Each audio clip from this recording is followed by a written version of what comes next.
Damos la bienvenida a su programa La Hora del Campo. La Hora del Campo, como siempre, todos los sábados a la 1 de la tarde en las diferentes plataformas que ofrecemos para ustedes. Es el equipo de la comunicación rural, el grupo agrorural del que formamos parte, su servidor Hugo Rangel, Jorge Cárdenas. Jorge, ¿cómo estás? Saludándote y en las luchas de todos los días.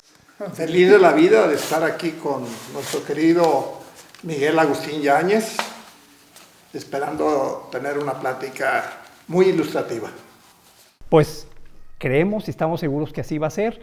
Realmente este canal de la comunicación rural principalmente pues abarca los temas que nos han estado solicitando, pero pues hoy queremos hacer un recorrido al pasado de hace 70, 60 años de cómo era el Jalisco rural, el Jalisco urbano, el México y sobre todo pues su gente de aquella época, que hoy vemos esos resultados del trabajo que en aquellos ayeres se realizaba y pues hoy queremos aprovechar para hacer una plática con un personaje de la vida pública de México. Es sobre la vida, la trayectoria de un hombre de letras, un hombre que se dedicó por varios años, ya lo vamos a conocer con nuestra plática que vamos a tener el día de hoy, y pues él tuvo un paso muy importante de impulso en su época al desarrollo social, desarrollo económico y la educación, la formación, la cultura en México, y que pues consideramos que es un tema también que puede ser del interés. Y me refiero a Agustín Yáñez. Agustín Yáñez, y déjenme decirles, aquí está parte de su vida. Él fue un destacado novelista, ensayista, cuentista, conocido por su contribución a la literatura mexicana de la época postrevolucionaria y moderna, y además pues también como maestro universitario que fue un hombre en el ambiente público, del servicio público, llegando a ser gobernador del estado de Jalisco, secretario de Educación Pública y pues también diplomático. Pero lo más importante es que es padre de Miguel Agustín Yáñez Ramírez. Miguel, pues un colega, un amigo, como Jorge lo comentaba, y pues muy agradecido que nos abras aquí la puerta de tu casa para conversar este tema. Miguel, ¿cómo estás? Con todo gusto. Sean bienvenidos a esta casa y platicaremos sobre la obra y el desarrollo de la vida de mi papá, ¿no? Sí. Que para eso escribí este libro en el 2019, que dice que mi papá fue un hombre muy honrado, muy coherente de sus principios y de su formación como intelectual y como político, ¿no? Sí. Jorge, pues efectivamente tú hiciste una presentación aquí de nuestro gran compañero de muchos trabajos, de época como economistas y pues muy entretenidos. Tuvimos la gracia, afortunadamente la vida nos dio la oportunidad de estar juntos. De estar juntos y de trabajar con el hijo de uno de los hombres más ilustres de Jalisco y de México. No, pues muchas gracias. Que, digo, no es la opinión de tu amigo, sino la opinión de México, ¿no? Sin duda alguna que se reconoce al licenciado Agustín Yáñez como de los grandes maestros, de los grandes estudiosos que con el tiempo participó en el gobierno, siendo gobernador del estado de Jalisco y después a nivel federal gracias a su trabajo, pero principalmente destacándose por ser gente de estudio, gente intelectual, gente estudiosa, de los académicos, de los intelectuales de México. Sí, importante, Jorge. Y efectivamente tú has descrito un poco el pasaje de la vida de Agustín Yáñez, Miguel, el hijo de Agustín Yáñez. A la gente le gusta escuchar en voz de las personas con las que conversamos quién es Miguel Agustín Yáñez Ramírez. ¿Cuál es tu trayectoria antes de pasar a los pasajes de la vida de don Agustín Yáñez? Mira, pues yo soy economista, igual que ustedes dos. Estudié, me desarrollé toda mi primera época en la Ciudad de México, trabajando en el sistema bancario, Nacional Financiera. Después tuve la oportunidad de estar en banca como en Promex, perdón, en Somex.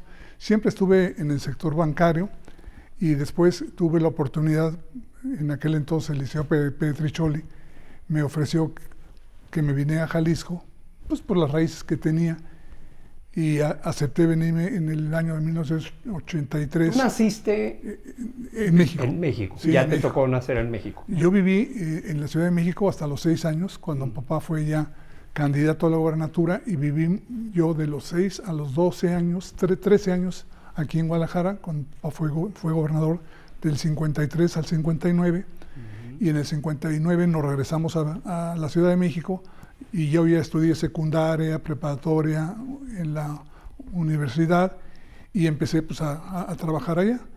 Entonces tu primaria la hiciste aquí en Guadalajara. Sí, aquí en Guadalajara, y mi papá tratando de demostrar que las escuelas de gobierno eran muy buenas. Yo estuve en la escuela... ¿Qué colegio? En la anexa a la normal. En una escuela pública. Pública, Wow. porque era la forma que mi papá demostraba que las escuelas de gobierno eran tan buenas como las privadas, ¿no? Sí. Y entonces los 6 años yo estudié en la anexa a la normal.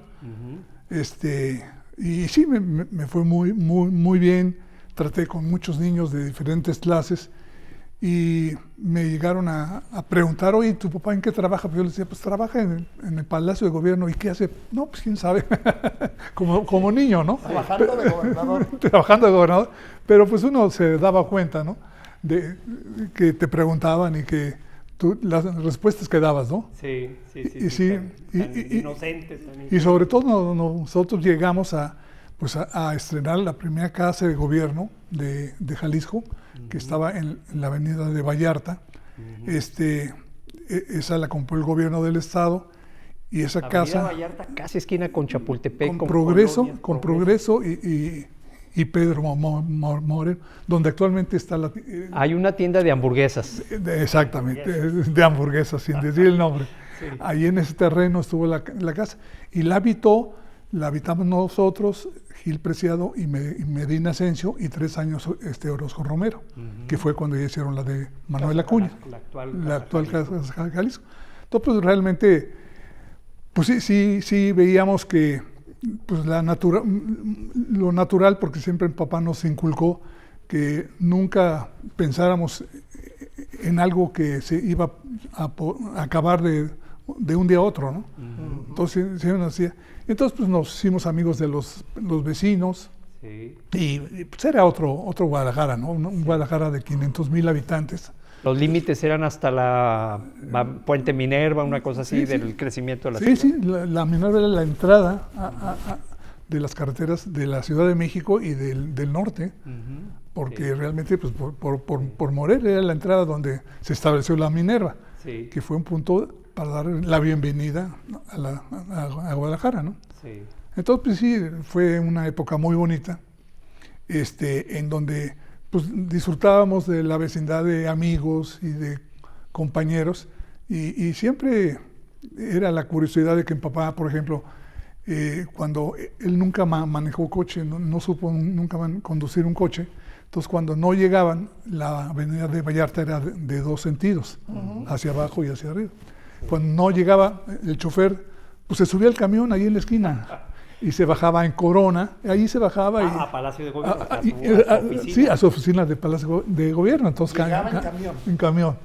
Y entonces se ponía a platicar allí, porque no lo conocían. El problema de mi papá pues, era un hombre que se había desarrollado en la Ciudad de México, y ya lo platicaremos, una decisión del candidato Ruiz Cortines, y para romper un poco los intereses del exgobernador de González Gallo, pues tuvieron que poner a una gente pues, muy ajena a González Gallo y a los intereses locales, ¿no? Que se iban creando seguramente en aquella época. Así es. Entonces, en mi libro yo estamos hablando de hace 70 años. Sí, estamos hablando del 52.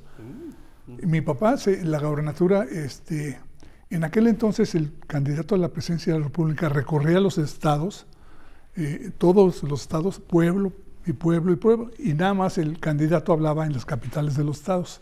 Entonces cuando llegaron, mi papá fue invitado por Ruiz Cortines en el mes de diciembre que lo acompañara a la gira de 1952. Que lo acompañara a la gira por Jalisco, y mi papá, estando en Tepatitlán, le pidió... Perdón, y nada más entre paréntesis, ¿qué hacía Agustín Yáñez en ese momento? ¿Cuál era su trabajo? Sí, él trabajaba en la Secretaría de Hacienda, en los archivos históricos de la Secretaría de Hacienda. Pues era un puesto bueno, y complementaba sus ingresos siendo profesor en la universidad y en la prepa. Entonces, pues combinaba las dos cosas. Cerramos el paréntesis y entonces Ruiz Cortines lo invita a la figura que en aquel entonces eran los jilgueros, que eran oradores muy reconocidos, que muchos de ellos fueron los gobernadores, y el candidato a la presidencia los invitaba a los estados. Entonces mi papá le pidió hablar en Tepatitlán, era la cabecera municipal, con el pretexto de que mi abuela, su mamá, era de Yahualica. Sí. Entonces le dijo que quería pues hablar a nombre de él. Y él me confesó, él preparó un plan de trabajo del gobierno porque conocía muy bien la realidad de Jalisco, y preparó un plan de trabajo para que el presidente de la República lo llevara a cabo. Sí, en Jalisco. En Jalisco, para Jalisco. Entonces, claro, él me platicó que sí, que simuló, que lo improvisaba, pero lo tenía muy bien preparado, y mi papá era muy buen orador. Entonces, sí. Pero eso fue en diciembre, el 12 de diciembre del 52, y mi papá se enteró, porque ya después siguió la gira de Ruiz Cortines por todo el país, y mi papá se enteró hasta el mes de septiembre. O sea, estás hablando de 10 meses después. 10 meses, que él iba a ser el candidato. Le avisaron, usted va a ser el candidato. No, el problema es que Ruiz Cortines, antes el gobernador que salía presentaba una terna. Y entonces aprovechaban los gobernadores el informe del presidente, que era el 1 de septiembre, y en ese caso González Gallo presentó una terna. Sí. Y entonces, para sucederlo él, porque el presidente entraba el 1 de diciembre y el gobernador de Jalisco el 1 de marzo. Del mismo. Entonces ve la terna y le dice Ruiz Cortines a González Gallo: oiga, ¿no se puede hacer una terna de 4? Entonces González Gallo entendió, dice: no, yo creo que podría ser Agustín Yáñez. Y estuvieron de acuerdo los dos, una terna de 4. Sí. Y entonces así fue como se decidió. Sí, qué sutileza, ¿verdad? Sí. Bueno, bueno, es que Ruiz Cortines era muy mañoso, no sé si te acuerdan que usaba su sombrero, era para no saludar a la gente. Entonces, te saludaba tipo japonés, pero nunca te daba la mano. Con el sombrero en la mano. Era muy mañoso Ruiz Cortines, Hay muchas anécdotas de él, de que cuando van, que oiga, a ver si me recomienda para ser diputado, y entonces nunca fue diputado su amigo, y llegó, le reclamó, y le dice: ay, hermano, perdimos. Siendo presidente de la República. Ruiz Cortines era un tipazo, ¿no? Sí. Muy simpático, pero muy mañoso. Pues mira, había sido gobernador de Veracruz, había sido secretario de Gobernación, bueno, o sea, fue subiendo en la escala de la burocracia Ruiz Cortines. Y claro, ya cuando se iba a dar su candidatura, él no quería, porque él se sentía muy viejo, y Miguel Alemán, pues, en ese entonces sonaban como posibles candidatos a la presidencia, para sustituir a Miguel Alemán, Ruiz Cortines y Casas Alemán, que no era su pariente, pero era el regente del DF. Y entonces, al final, casi lo obligaron a Ruiz Cortines, y tuvo que aceptar. Entonces ahí fue cuando mi papá se involucró mucho con él. En aquel entonces mi papá ya era un líder de los intelectuales de la Ciudad de México, y le hizo un evento muy grande en el edificio de la lotería, el auditorio, en donde los intelectuales apoyaban a Ruiz Cortines, porque como que la gente lo veía ya muy viejito y que no iba a poder, pero eso le abrió a mi papá la puerta y empezó a colaborar con Ruiz Cortines con los discursos. Con discursos. Le redactaba los Le redactaban. Papá trabajó discursos. con dos presidentes redactando sus discursos. Uno fue con Ruiz Cortines y el otro fue con López Mateos. Los 6 informes de López Mateos, nosotros tenemos los originales. Sí, actualmente hay una oficina del informe del presidente, no sé, con 1000 gentes. Sí. Mi papá le traían la información, mi papá los escribió y nosotros tenemos los originales de los informes de López Mateos, que lo único que cambiaba el sentido el político, del ¿no? dato y demás. Y del mensaje. Fíjate, Jorge, qué interesante esto, y todos sabemos que pues, las biografías de los grandes personajes, pues basta con entrar al Google y toda la información que ahí está. Pero el que estemos platicando de estas historias en voz del hijo de un personaje, no, y que lo viví, no, y que lo viví yo, ¿no? Yo de niño, ¿no? Sí. Yo me acuerdo cuando alguna vez yo estaba en la anexa estaba en Manuel M. Diego, o sea, ahí por San Felipe. Ajá. Bueno, donde termina la anterior Lafayette, ahora sí. Chapultepec. Sí, por ahí estaba. Sí. Y entonces ya iba un chofer me recogían y llegué una vez y vi que había un fotógrafo retratando a mamá. Y entonces le pregunté a mi mamá, oye, ¿por qué están? No, pues que para una estatua, no sé qué. Pues la estatua de la Minerva, la cara, es la cara de mamá. ¿Quién es el escultor, por cierto? Arias, Joaquín Arias, es el escultor. Y se casó después con la modelo una señora, pero la cara es mamá. O sea, la cara, la forma de...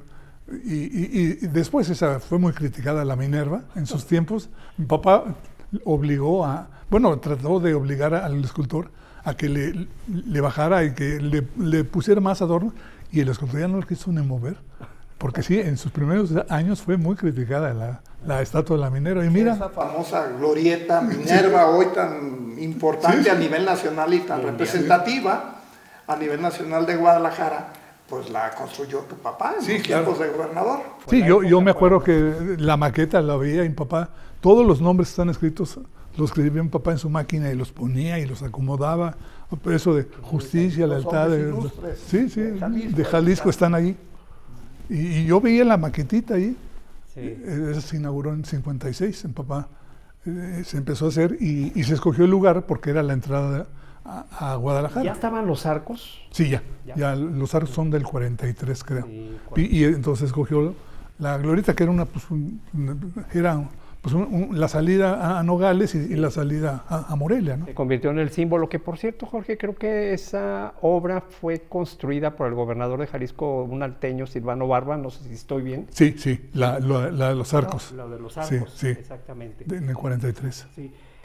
Este tema, y por esa razón, pues varios de nuestros seguidores nos decían, Hugo, Jorge, ¿por qué no ven temas de personajes que influyeron justamente en lo que hacemos nosotros, llevarles la voz del hombre, la mujer del campo, y que eso nos lleva a recordar las grandes obras? Y precisamente por esto Agustín Yáñez, como gobernador, fue uno de los impulsores en la actividad agropecuaria, con trabajos relacionados a la producción del maíz, pero hay un camino que abrió la comunicación para toda lo que era la costa, una zona que no se aprovechaba, ¿no? ¿Qué hay de esa parte de ese pasaje de historia?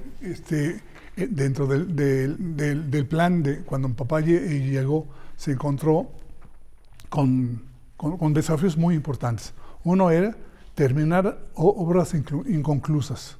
Le dejaron inconclusa la rotonda de los hombres ilustres, la cuarta zona, la cuarta plaza, el dueño de un edificio que estaba donde actualmente es el Palacio Municipal, hay un edificio, y se había peleado con González Gallo y estaba amparado. Mi papá tuvo que negociar con él para que tumbaran el edificio y hacer la cuarta plaza, la que está enfrente al Palacio. De los Laureles, la Plaza de los Laureles, enfrente a la presidencia. Sí, enfrente a la presidencia. Sí. Y mi papá aprovechó para hacer un estacionamiento subterráneo que después iba a ser esos ingresos del estacionamiento iban a mantener los desayunos escolares, que mi papá los empezó aquí en Jalisco, los desayunos escolares. Luego el otro desafío era la central camionera, que también no estaba sin acabar. ¿Era un panteón en...? Sí, fue, pero ya estaba ya levantada, pero no la habían terminado, entonces acabó hizo la cuarta zona, la rotonda de los hombres ilustres, la central camionera, la primera, que también costó algo de trabajo, y sí era un panteón donde estaba.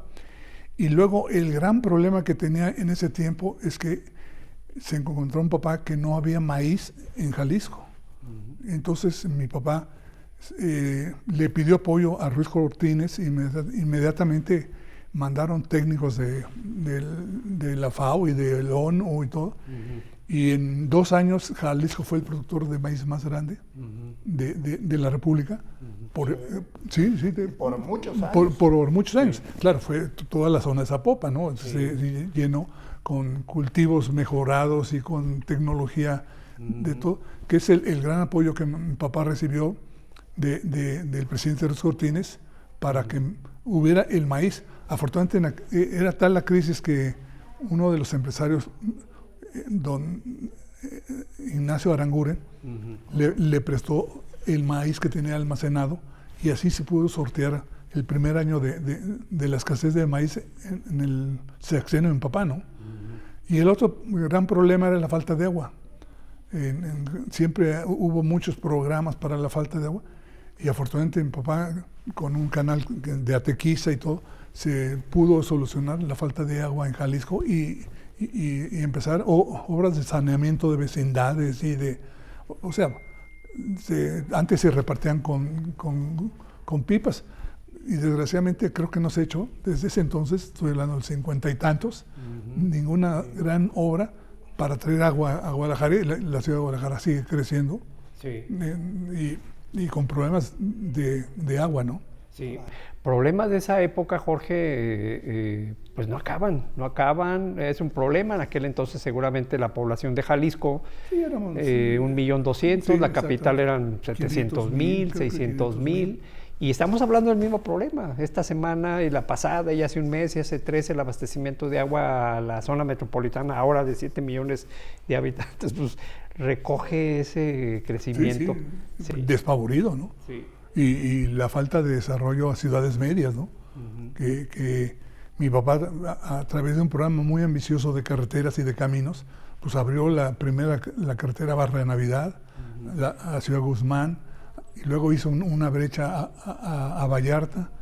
Luego ya no le alcanzó a conectar con Vallarta con Barra de Navidad, pero hizo una cantidad, en mi libro ahí estipulo la cantidad de ¿verdad? Sí, la cantidad de caminos y de carreteras que hizo, y que pues realmente incorporó al desarrollo económico del Estado esas zonas desconectadas o sin ningún acceso, ¿no? Comentaba Jorge hace rato que, antes de la plática, Jorge es un deportista, a la fecha todavía juega fútbol, y creo que estabas comentando algo de la historia del club, del Estadio Jalisco, Jorge. ¿Qué? Que justo una obra tan importante como lo es el Estadio Jalisco, para todos los seguidores del Atlas y de las Chivas. Y del Nacional y del Oro también. Sí, eran los 4 equipos. Sí, cómo no.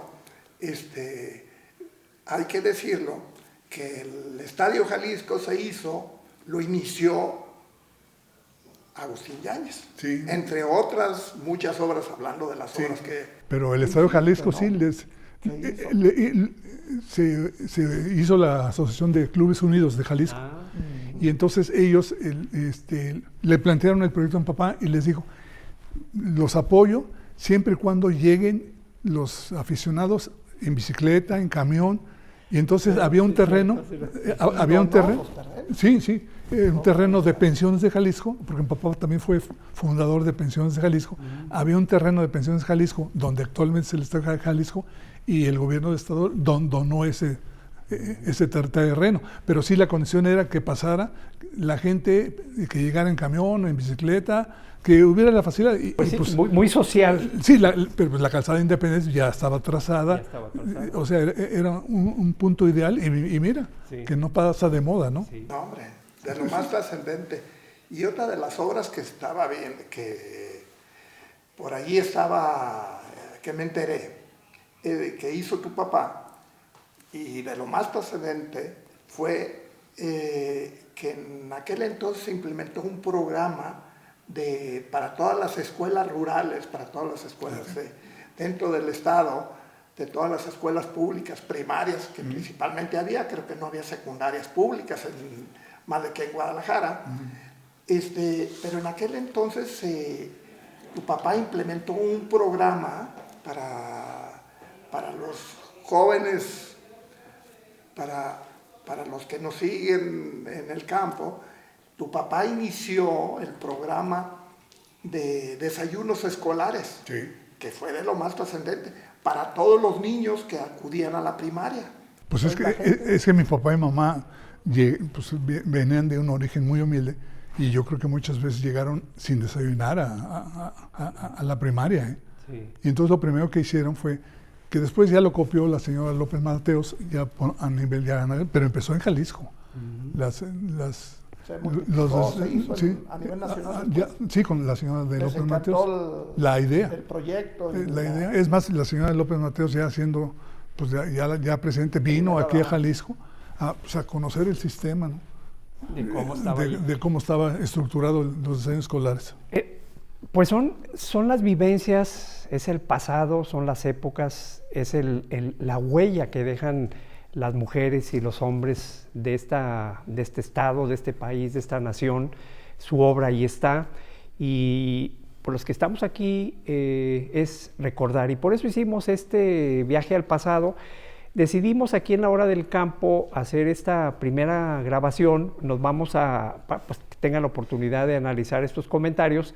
Nos vamos a terminar esta parte y les ofrecemos que vamos a hacer una segunda parte, porque son tantos los temas y que seguramente por el interés que nos han estado manifestando de conocer estas generaciones que todavía son conexión de las anteriores, que han tenido un impacto en la vida pública también de Jalisco y en diferentes estados. Así que nosotros nos vamos, ya saben, todos los sábados a la 1 de la tarde en La Hora del Campo, y no dejen de seguirnos en nuestras redes sociales, Agrorural Comunicación, en el canal de YouTube, y también el podcast La Hora del Campo. Así que nos vemos el próximo sábado con los temas de la comunicación, no sin antes agradecerle a Miguel, Agustín Yáñez, tu tiempo y esa parte. Es una oportunidad de manifestar lo que afortunadamente yo viví, heredé, y que me ha dado muchas satisfacciones en la vida en mi vida y de mis hermanos, ¿no? ¿Cómo no? Jorge, si te parece, pues entonces